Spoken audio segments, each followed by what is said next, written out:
Assalamualaikum warahmatullahi wabarakatuh. Selamat pagi dan salam sejahtera untuk kita semua. Perkenalkan, saya Ahmad Taufik Akbar, salah satu dosen tetap di program studi S1 Informatika, Fakultas Teknik Industri, Universitas Pembangunan Nasional Veteran Yogyakarta. Pada kesempatan ini, perkenankanlah saya untuk menjelaskan salah satu mata kuliah yang saya ampuh, yaitu mata kuliah Kalkulus Lanjut. Metode pembelajaran yang digunakan dalam mata kuliah ini adalah Delivery Interactive and Assessment atau DIA. Video ini dibuat dengan tujuan untuk memenuhi syarat sertifikasi dosen gelombang 1 tahun 2024 tentang pernyataan diri dosen untuk unjuk kerja Tridharma Perguruan Tinggi atau PDD UKT DPT di bidang pendidikan dan pengajaran. Mata kuliah Kalkulus Lanjut ini merupakan mata kuliah wajib bagi program studi S1 Informatika Fakultas Teknik Industri Universitas Pembangunan Nasional Veteran Yogyakarta pada semester genap, yaitu semester 2. Mata kuliah Kalkulus Lanjut ini memiliki bobot 2 SKS teori dan bahasa pengantar dalam mata kuliah ini adalah bahasa Indonesia. Mata kuliah Kalkulus Lanjut dirancang untuk memberikan pemahaman dan pengalaman kepada mahasiswa mengenai konsep dasar integral, keterkaitan integral dengan turunan, penggunaan integral dalam beberapa kasus komputasi seperti perhitungan luas permukaan benda putar, panjang tali busur, luas daerah antar kurva, dan volume benda putar. Mata kuliah Kalkulus Lanjut mengkaji tentang yang pertama, integral tak tentu, yang kedua, teknik integrasi, yang ketiga, integral trigonometri, yang keempat, integral fungsi irasional, yang kelima, integral fungsi rasional, yang keenam, integral tertentu, yang ketujuh, integral dengan metode Riemann, yang kedelapan, teorema simetri integral, yang kesembilan, luas daerah bidang datar, yang kesepuluh, volume benda putar, dan yang terakhir adalah panjang kurva atau panjang tali busur. Adapun capaian pembelajaran lulusan CPL program studi S1 Informatika yang dibebankan pada mata kuliah Kalkulus Lanjut ini, yaitu yang pertama, berkontribusi dalam peningkatan mutu kehidupan bermasyarakat, berbangsa, bernegara, dan peradaban berdasarkan Pancasila. Yang kedua, menunjukkan sikap bertanggung jawab atas pekerjaannya di bidang keahliannya secara mandiri. Yang ketiga, pemahaman intelektual dan kemampuan untuk menerapkan matematika dasar dan teorema ilmu komputer. Yang keempat, mampu menerapkan pemikiran logis, kritis, sistematis, dan inovatif dalam konteks pengembangan atau implementasi ilmu pengetahuan dan teknologi yang memperhatikan dan menerapkan nilai humaniora yang sesuai dengan bidang keahliannya.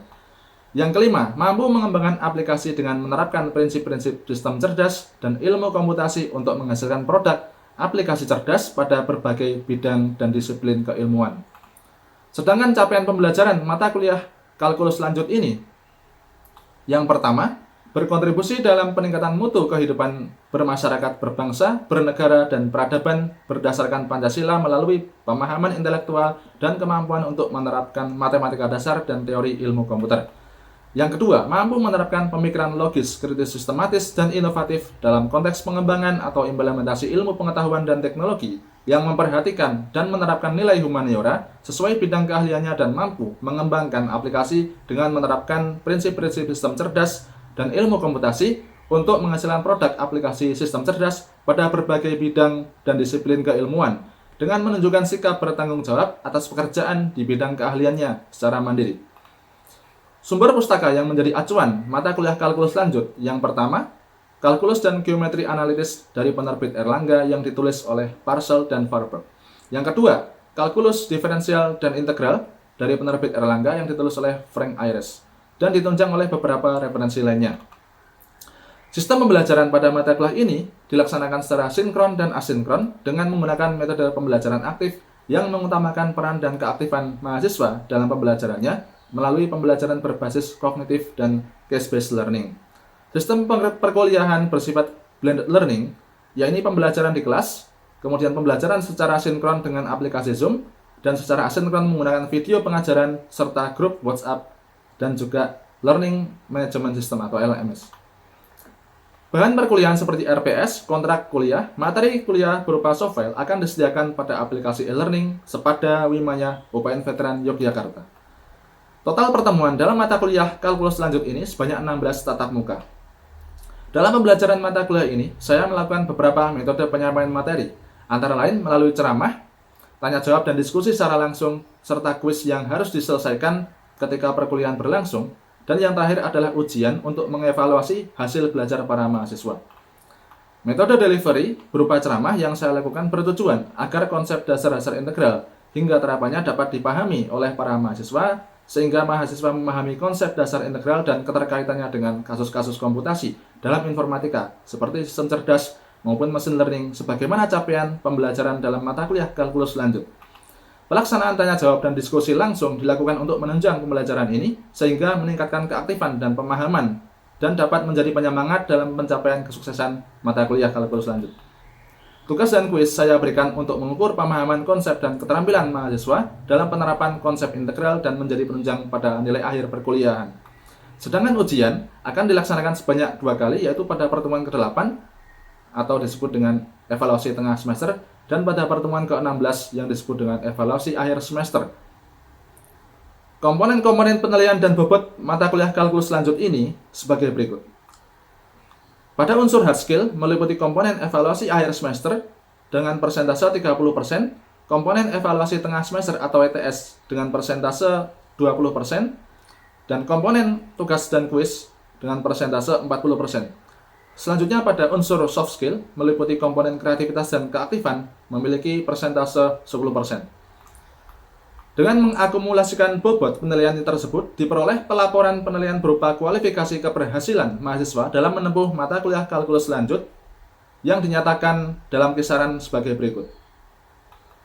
Untuk nilai angka di atas atau sama dengan 85, maka mahasiswa mendapatkan nilai huruf A dengan harkat 4. Untuk rentang nilai antara 80 hingga 85, nilai huruf mahasiswa adalah B+ dengan harkat 3,5. Untuk nilai dengan rentang 75 hingga 80 mendapatkan nilai huruf B dengan harkat 3. Untuk rentang nilai antara 70 hingga 75 mendapatkan nilai huruf C+ dengan harkat 2,5. Untuk rentang nilai antara 60 hingga 70 mendapatkan nilai C dengan harkat 2. Untuk rentang nilai 50 hingga 60 mendapatkan nilai D dengan harkat 1. Dan yang terakhir, untuk rentang nilai di bawah 50 mendapatkan nilai huruf E atau dengan harkat angka 0. Mahasiswa yang dinyatakan lulus penilaian mata kuliah kalkulus lanjut ini apabila nilai minimalnya adalah nilai huruf D. Apabila mahasiswa mendapatkan nilai huruf E, maka mahasiswa tersebut tidak lulus dan harus mengulang pada semester genap di tahun berikutnya. Berikut ini adalah contoh perkuliahan kalkulus lanjut yang telah saya laksanakan.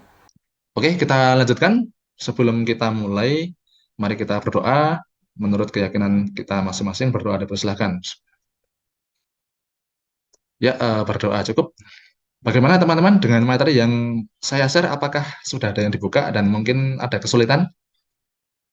Ada yang mau ditanyakan?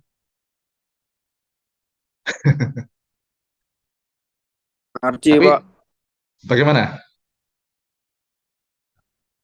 Tapi teman-teman tetap mencintai kalkulus ya ini ya. Nah, ini pertanyaan yang Cinta, Pak. susah ini. Cinta, cinta. Nah, harus cinta dulu supaya Anda bisa melewati dengan nilai yang baik, lulus ya, sehingga menjadi nilai yang baik di jasa Anda, menjadi kenang-kenangan di jasa Anda. Ya, jadi cintailah dulu karena ini adalah dasar dari apa yang Anda pelajari, yaitu informatika ya. Komputer, kemudian apa namanya, gadget-gadget Anda itu juga awal mulanya produk dari kalkulus, matematika ya. Kemudian kalkulus merambah ke fisika, ada hukum listrik sehingga kita bisa ya bisa membuat apa, bisa menggunakan alat elektronik gitu. Ya, awal mulanya dari kalkulus. Jadi sebenarnya kalkulus itu ilmu dasar untuk kita membiasakan berpikir analitis ya. Dan saya membebaskan teman-teman untuk dalam mengerjakan tugas belajar silakan bersama-sama dengan yang lain, bekerja sama ya. Karena dengan bekerja sama kemungkinan trial and error-nya itu lebih kecil sehingga tidak males ya. Kalau misalkan belajar sendiri, waduh salah ini. Semakin salah, kemudian teman-teman, waduh kok males. Tapi kalau belajar bersama-sama, nanti trial error-nya itu kecil. Oh ada yang ngoreksi. Oh ya udah, berarti yang cara tadi nggak sampai salah banget, udah ada yang ngoreksi, bisa lagi Anda belajar, kemudian sampai paham. Lebih cepat kalau belajar bersama-sama daripada belajar sendiri. Oke, kita akan masuk ke pembahasan kedua kita ya, mengenai integral untuk menghitung volume benda putar, teman-teman. Akan saya share dulu. Nah, jadi teman-teman dulu waktu SMA pernah belajar ini ya, masih ingat nggak teman-teman? Masih ya? Pasti pernah dijelaskan oleh guru Anda kan? Dulu integral, metode cakram, metode kulit tabung untuk menghitung volume benda putar. Pernah? Waktu kelas 3 ya? Pernah ya? Nah, di sini sekarang kita ya mungkin nggak kembali ke dasar banget ketika SMA, tapi kita mengkonfirmasi lagi, mengingat kembali, merefresh kembali, ya.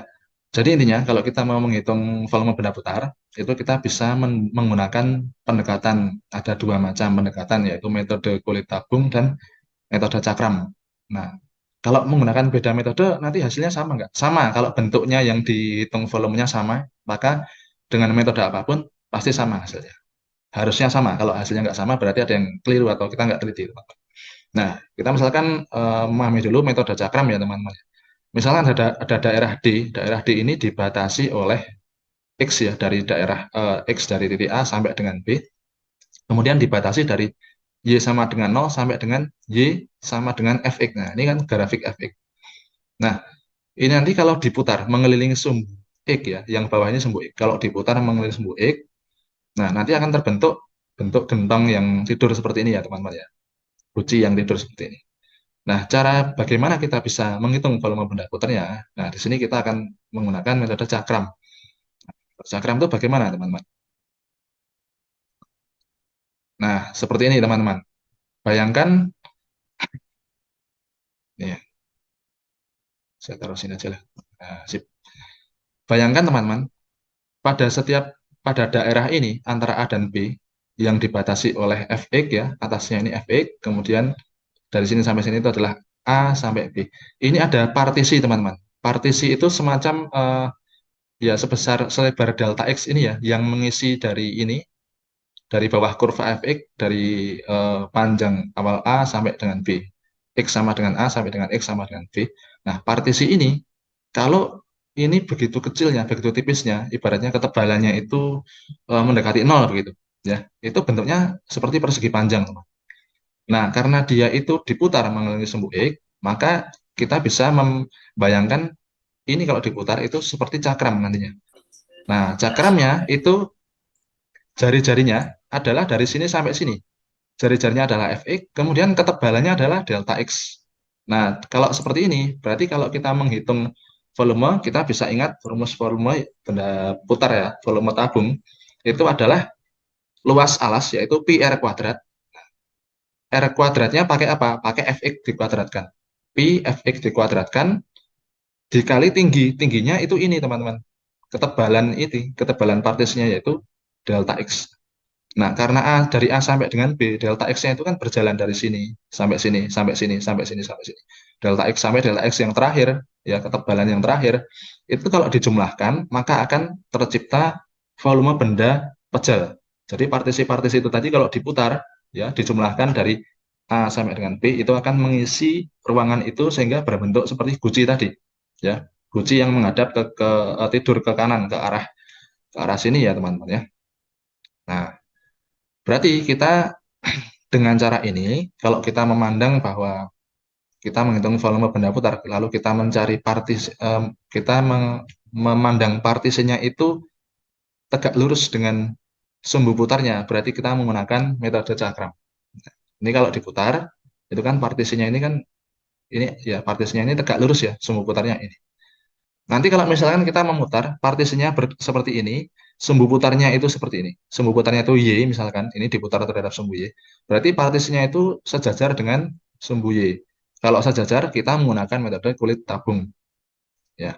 Jadi nanti teman-teman saya bebaskan, kalau misalkan ada soal, hitunglah volume benda putar, saya bebaskan teman-teman boleh menggunakan metode cakram atau kulit tabung. Mana yang paling mudah menurut teman? Ya, karena kadang-kadang untuk soal tertentu, misalkan ini nih, soal seperti ini, kalau diputar mengelilingi sumbu X, ya, ini lebih mudah menggunakan metode cakram. Karena kita langsung ketahuan di sini, delta X-nya berapa, kemudian jari-jarinya adalah Fx. Nah, ini kita rumuskan seperti ini. Delta V ini, si partisi yang diputar berbentuk cakram ini, rumusnya adalah pi kali Fx dikuadratkan kali delta X. Maka bagian inilah yang diintegralkan, supaya dia bisa dijumlahkan dari partisi pada posisi A, kemudian berjalan ke kanan partisi pada sebelah kanannya A, sampai partisi terakhir yang berhimpit di B ini, sehingga tercipta eh, volume benda putar berbentuk gentong tadi ya. Nah, ini. Seperti ini teman-teman. Pi R kuadrat T, pi R kuadrat ya. Fx dikuadratkan itu adalah R kuadrat, dx-nya itu adalah ketebalan yang dijumlahkan dari A sampai dengan B. Begitu juga dengan jari-jarinya berubah-ubah. Jari-jari yang partisi yang di sini itu agak turun. Jari-jari partisi sebelah kanannya agak naik. Partisi di sini naik banget. Kemudian partisi di sini agak turun. Dia mengikuti nilai Fx-nya. Fx-nya diintegralkan dari A sampai dengan B. Ya. Jadi integral itu sama aja sebenarnya jumlah ya teman. Jumlah partisi dari A sampai dengan B. Nah, jari-jarinya adalah jarak dari sumbu putarnya ini ke daerah batasnya. Batasnya adalah Fx. Oke, seperti ini teman-teman ya. Ini kalau diputar maka akan berbentuk ini, berbentuk telur dibelah ya teman-teman. Dan penyusun volumenya sehingga tercipta bentuk ini itu adalah seperti cakram berlapis-lapis. Ini kalau diputar pada bagian delta X yang di sini, kemudian delta X yang sebelah kanannya, sehingga akan mengisi ruangan jadi bentuk seperti ini. Ini juga. Nah, ini supaya lebih jelas kita perhatikan soal seperti ini teman-teman. Ya. Tentukan volume benda putar yang terjadi jika daerah D dibatasi oleh Y sama dengan X kuadrat, sumbu X, dan garis X sama dengan 2 ya. Ini ya teman-teman, garis X sama dengan 2 itu ini, yang tegak ini. Nah, di sini berarti kita punya apa? Tinggi partisi. Kalau kita melihat tinggi partisinya itu seperti ini, ya, diputar mengelilingi sumbu Y, sumbu X, maka tingginya itu adalah X kuadrat ya teman-teman ya. Ketebalan partisi itu adalah delta X. Oh, berarti udah ketahuan. Berarti pi kali R kuadrat kali ketebalannya delta X. Nah ini, jika irisan diputar terhadap sumbu X akan diperoleh cakram dengan jari-jari X kuadrat. Ketika delta X-nya di sini, X kuadratnya hasilnya agak tinggi. Mengikuti ini ya, mengikuti ini. Kemudian dijumlahkan sehingga hasilnya adalah volume. Dan penjumlahannya itu dari sini sampai dengan 2 itu adalah integral. Ya, sehingga ini ya, delta V-nya adalah pi R kuadrat. R kuadratnya ini, karena diputar ke sini ya. R kuadratnya adalah ketinggian delta X-nya itu yaitu X kuadrat dikuadratkan ya. Pi R kuadrat. Ketinggian R-nya adalah X kuadrat. Berarti kalau R kuadrat, X kuadrat dikuadratin. Lalu dikali ketebalannya yaitu delta X. Jadinya pi X pangkat 4 delta X. Nah ini yang diintegralkan. Jadinya integralnya adalah pi integral X pangkat 4 dx. Dari mana? Dari 0 sampai 2. Nah, seperti ini integralnya. Nah, pi nggak ikut diintegralkan karena dia cuma koefisien ya teman-teman. Yang diintegralkan yang memuat variabel x-nya. Jadinya ini adalah 1/5 x pangkat 5. Kemudian dari 0 sampai 2.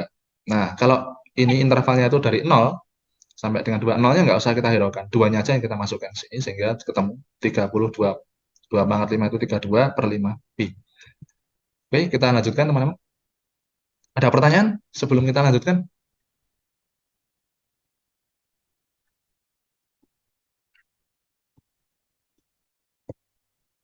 Jelas teman-teman, ada pertanyaan? Silakan. Silakan bertanya jika ada yang kurang jelas.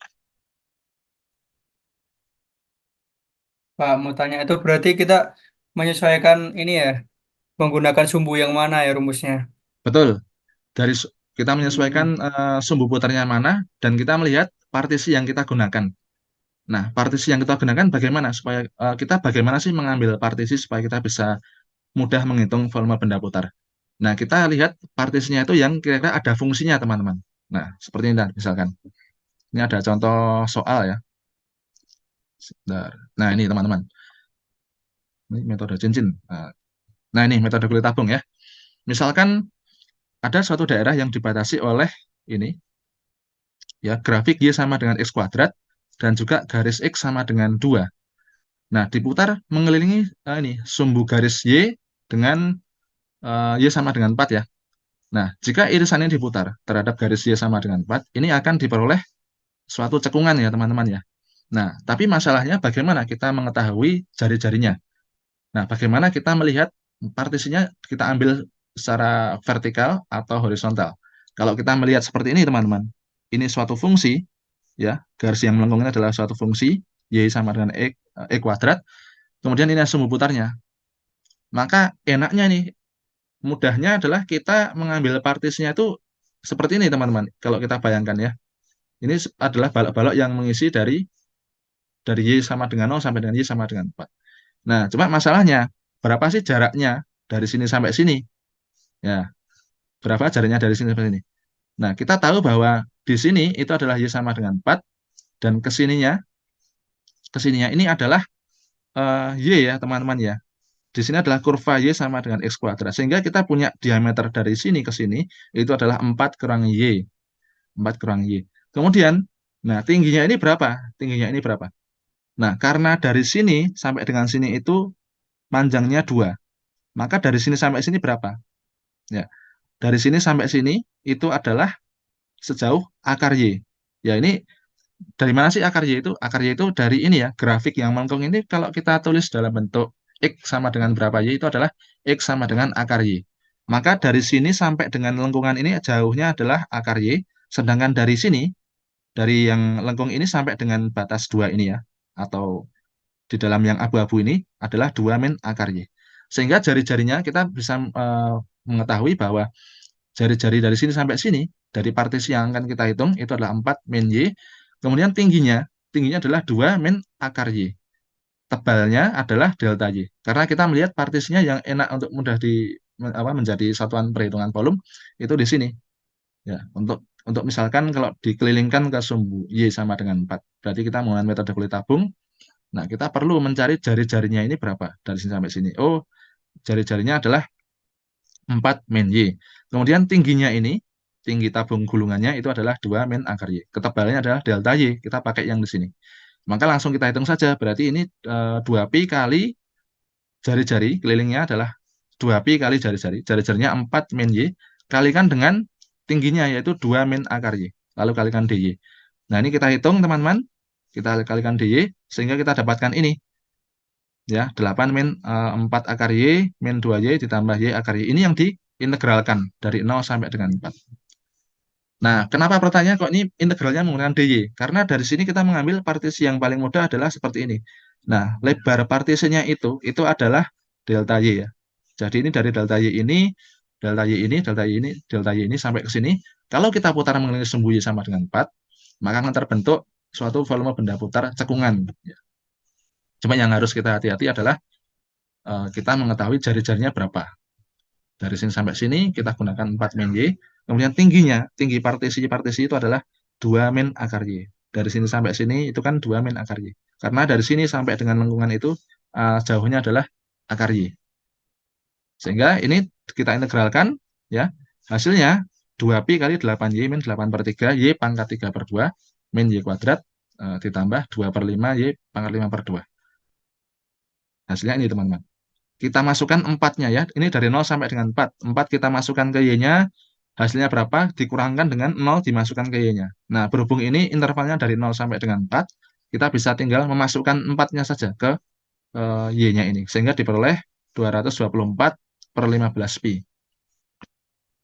Ya, baik teman-teman. Ada pertanyaan lagi?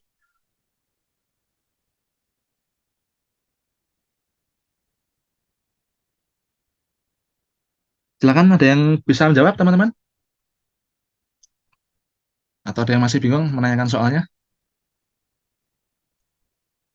Sudah Pak, sudah. Mas Gorbi? Iya Pak. Baik, Ini mau di share screen jawabannya Pak. ya boleh. Berarti saya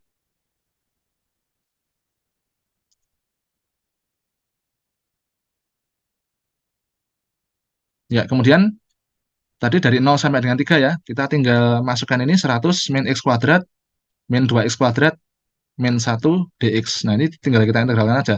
100X min ini X pangkat 4 integralnya adalah 1/5 X pangkat 5, kemudian ini menjadi min 2 per 3 X pangkat 3, kemudian min 1, atau kalau 1 diintegralkan itu menjadi X ya, berarti min X dari 0 sampai dengan 3. Nah, karena ini dari 0 sampai dengan 3, teman-teman. Teman-teman bisa langsung masukkan 3-nya ke X-nya ini. Ya, nggak usah dikurangkan 0 dimasukkan ke X-nya. Tapi kalau misalkan intervalnya itu dari 1 sampai 3 atau min 1 sampai dengan 3, hati-hati teman-teman harus pertama memasukkan 3-nya dulu, hasilnya berapa, lalu dikurangkan dengan batas bawahnya tadi, misalkan min 1 dimasukkan ke X-nya itu hasilnya berapa. Nah, lalu dikurangkan ya. Sehingga ini makanya rumusnya delta V ya. Coba dihitung lagi, 297 kurangi 18, min 243 per 5, teman-teman. Bukan per 3. Betul nggak? per 5 ya kalau dari sini ya. Ini salah ya. Salah tulis ini teman-teman. Iya, Pak. Ini 243 per 5. per 5 ya. Oke, 297 dikurangi ini 18 dikurangi 1/5 kali 3 pangkat 5 per 5 itu 243 per 5. Hasilnya pi kali 230,4. Nah, karena itu adalah bagian yang separuh kanan tadi, kebetulan kurvanya kiri kanan ya. Maka bisa kita kalikan 2 tadi ya. Yang separuh kurva itu kita putar itu baru volumenya senilai ini. Maka yang sisi kiri kalau diputar itu adalah eh, satu bagian lagi dengan ini. Jadi ini dikali 2. Ini baru sesisi yang kanan ya. Kalau kiri kanan, hasil putaran dari volume benda putar yang kurvanya kiri kanan tadi, itu 2pi kali 230,4, hasilnya 460,8 pi. Nah, jadi walaupun teman-teman menggunakan metode yang berbeda ya, metode cakram, kalau objeknya itu sama, maka pasti nilai volume benda putarnya sama ya. Ini terbukti ya teman-teman ya. Ya, terima kasih. Bagus sekali Mas Gorbi ya. Hanya salah ketik saja di sini. Kadang-kadang 5 itu kalau dari jauh kayak 3 ya teman-teman ya. Oke, mungkin itu dulu teman-teman dari pertemuan kita ya. Saya minta teman-teman jangan belajar sistem kebut semalam. Kita akan UAS. Masih ada waktu sekitar 1 minggu ya. Belajarlah bertahap. Karena kalau belajar bertahap itu kita akan mudah mengingat. Tapi kalau belajar SKS, sistem kebut semalam, langsung banyak. Biasanya yang masuk itu hanya sedikit. Itu hampir sama seperti kita tidak belajar. Jadi belajarlah bekerja sama, bersama-sama, jangan terlalu injury time belajarnya, jangan mepet sebelum ujian, supaya Anda mudah mengingat, mudah paham. Silakan ada pertanyaan sebelum kita akhiri teman-teman. Oh ya, saya share, jangan lupa ada tugas ya teman-teman ya. Ini ada tugas. Oh, yang ini teman-teman tugasnya. Nah, ini ada tugas teman-teman. Nanti tolong dikerjakan di rumah ya. Nah, untuk mempermudah teman-teman dalam belajar, silakan teman-teman berkolaborasi, bekerja sama ya dengan teman satu kelas Anda ya. Silakan Anda berlatih bersama-sama untuk mengerjakan ini. Tapi dengan tugas ini bukan berarti teman-teman mudah mencontek teman-teman yang lain ya. Kalau ada teman-teman lain yang bisa, jadilah Anda terpacu untuk ikut mempelajari. Jangan hanya sekedar mencontek, menyalin ya. Jadi kita ketika melihat ada teman yang bisa, di saat itu juga kita harus menyamakan pemahaman kita. Kelompok bareng-bareng di sana. Ada pertanyaan atau tambahan lain? Mas Farhan, Mas Pandito, Mas Yadia, ada pertanyaan lagi sebelum kita akhiri? Mbak Livi, Kalau bagaimana? ini apa? Ya, Mau tanya, Pak. ya. Kalau implementasinya yang tadi itu kalau dalam kehidupan nyata apakah ada, Pak? Dalam dunia nyata. Nah, sebenarnya dalam dunia nyata Ya. itu ini mas teman-teman.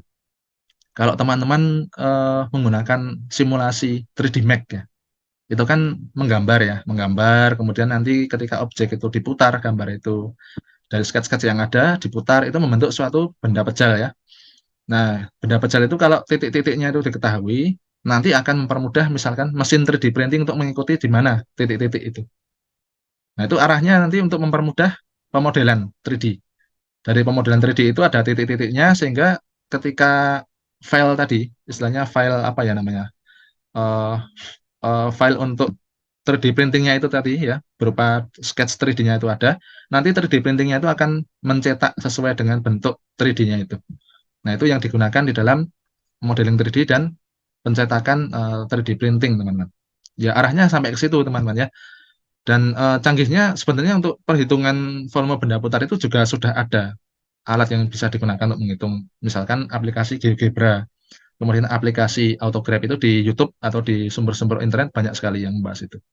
Jadi teman, demikianlah deskripsi singkat serta cuplikan proses pembelajaran dari mata kuliah kalkulus yang saya ampu. Semoga dapat memberikan gambaran mengenai kinerja pengajaran yang saya lakukan, khususnya di mata kuliah kalkulus lanjut pada program studi S1 Informatika Fakultas Teknik Industri Universitas Pembangunan Nasional Veteran Yogyakarta. Saya mengucapkan terima kasih kepada seluruh tim penilai dan tim panitia sertifikasi dosen gelombang 1 tahun 2024, khususnya dari jajaran Kemendikbudristek Dikti. Dan saya juga mengucapkan terima kasih kepada Universitas Pembangunan Nasional Veteran Yogyakarta, seluruh rekan dosen sejawat, dan seluruh mahasiswa yang telah membantu dalam prosesi seleksi sertifikasi dosen gelombang 1 tahun 2024 ini. Dan saya mohon maaf atas segala kekurangan saya. Wassalamualaikum warahmatullahi wabarakatuh. Salam sejahtera.